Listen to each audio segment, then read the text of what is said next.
C'est avec une expression tendue que Jérôme Kerviel a fait son apparition ce mardi en compagnie de son avocat. Mais il ne s'attendait peut-être pas à ce que le tribunal lui assène un tel coup de massue. 5 ans de prison, dont 3 fermes, et des dommages et intérêts colossaux de 4,9 milliards d'euros. Une somme sans équivalent de mémoire judiciaire qui correspond au préjudice subi par la banque. À titre de comparaison, elle représente la bagatelle de 390 000 années de SMIC. L'avocat de Kerviel, Olivier Metzner, a fustigé le fait que son client se retrouve seul à payer la facture de l'écroulement d'un système.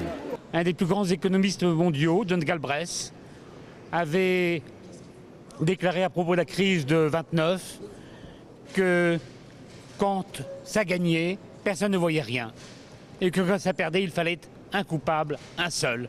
Et aujourd'hui, ce seul coupable, c'est Jérôme Kerviel. Après 3 mois de délibéré, la justice a suivi pratiquement point par point les arguments de l'accusation et de la Société Générale.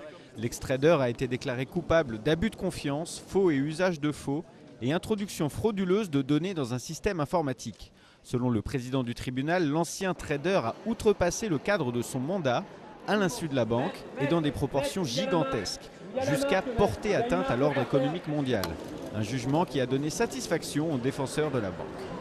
C'est effectivement la reconnaissance de ce que la Société Générale ne couvrait pas le système de fraude mis en place par Jérôme Kerviel et qu'elle était totalement étrangère à l'organisation des mensonges, des systèmes, des écritures falsifiées et de l'ensemble de ce qui fait que Jérôme Kerviel a pu tromper sa hiérarchie.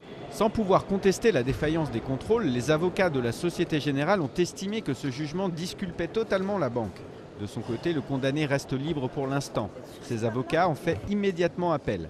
Quant aux modalités de remboursement des dommages et intérêts, elles seront définies une fois la peine confirmée.